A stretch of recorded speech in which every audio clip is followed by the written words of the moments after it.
Robert, you're on the Ken Coleman Show. Hi, good morning. Thanks for taking my call. You bet. How can I help?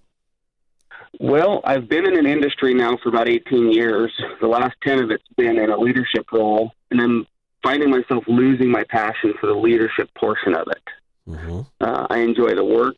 I like to work hard, but the leadership side of it, I'm running up against a wall and just losing that drive to continue with it. Yeah. Was there a I'm looking point? for some. Yeah, I can help. Let's get some perspective. Was there a point in your 10 years in a leadership position where you had the juice for leadership? Absolutely. How about how long When I ago? started out, Go ahead. when I started, it was all hands on deck, all in, 2 feet first. Let's do this. Let's go. And I had some poor next level leadership that kind of soured things for me. And it's just been kind of petering out since then. How long has that been going on? About 5 or 6 years now.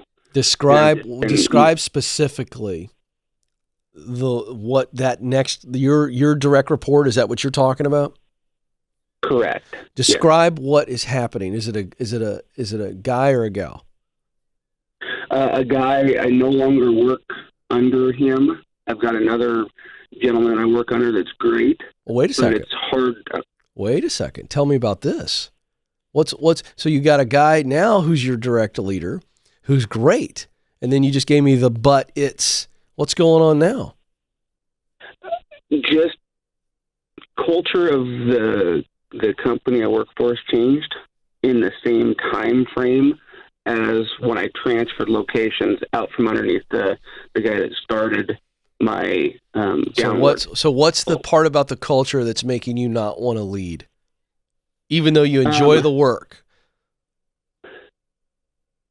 Honestly, I think a lot of it falls back on me and having unrealistic expectations of what I do for myself and expecting the rest of the people around me to do the same thing. Well, now wait a second. Let's stop. I love your honesty, by the way, Robert. This is breakthrough stuff that you're admitting this. If you have unrealistic expectations for the people you're leading, that's what's causing you to not want to lead anymore. But there was a time where you had the juice for leading. So the question is, are you unhealthy right now as a leader? And are you going to regret if you step out of leadership, a position, a role that you once had a lot of juice for, but because you're unhealthy, and that is in fact the case, when you admit that you are holding your team to unrealistic expectations, that's unhealthy. That's on you, not them. But I don't know that I'm willing to say right now that, yeah, it's okay for you to walk away from leadership, because I wonder if you'll have regrets later. What are your thoughts on that? I honestly think I would. I do too. But what? So what's the fix? It's me. I don't. That's why I guess I'm here. Good. Okay. I don't know what I need to do to Where's the my expectations. Where's the unrealistic expectations? Where are they manifesting? Be specific. I have a vision of how everything should go, very meticulous in that aspect, from daily operations to how a job's completed. Tell me more about what you're leading a team doing what work? In the automotive industry. But what? Are they building cars, fixing cars? What are we talking about? Fixing cars. So you're in the mechanical side of things? Correct. You lead a team of mechanics? Essentially, yes. Okay. And so the big rub is what?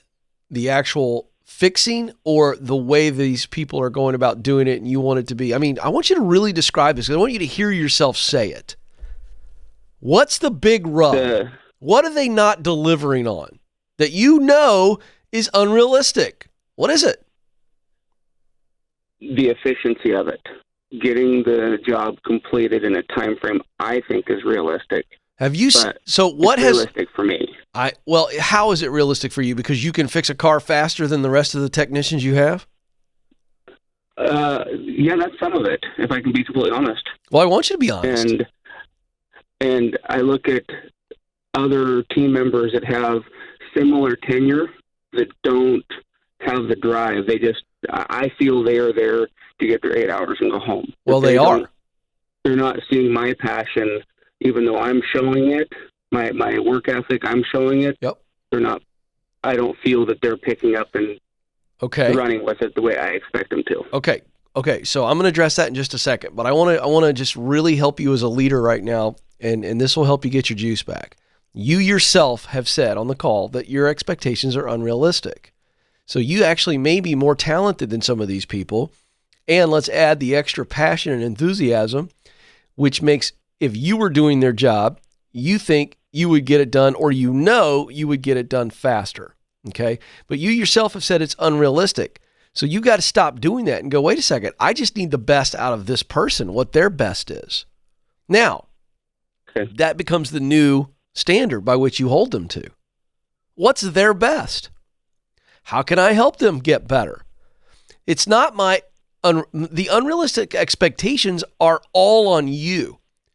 What do you need to do as their leader to help them get the training to maybe make their skill set jump up, and thus they're more efficient?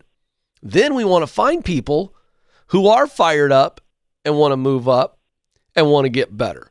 So that's okay. As a leader, that is leadership. You've got a couple people in your shop that they're not the right person. So go start recruiting, go talk around, find guys that are gearheads that want a great job, want to work for a leader who will help them be the best mechanic possible. Let's go find them. Let's bring them in. That but makes sense. You shouldn't be losing your juice for leadership. This ought to be your leadership challenge. This is leadership.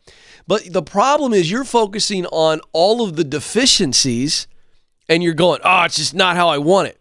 Well, it's your job to lead it. It's your job to train them.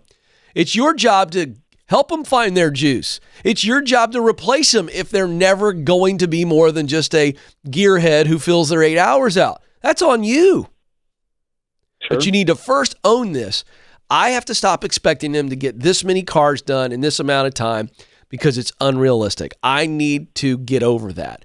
And instead of looking at it, here's how fast I think it should be done, I need to say what needs to be true to just increase our overall efficiency. And then I need to look at everybody on my team as a leader. I need to say, how can I help them be the best that they can be and get the maximum efficiency out of them? It's not this collective team. You're not running a pit crew at NASCAR where you're training them to change tires in 8 seconds. That's not realistic.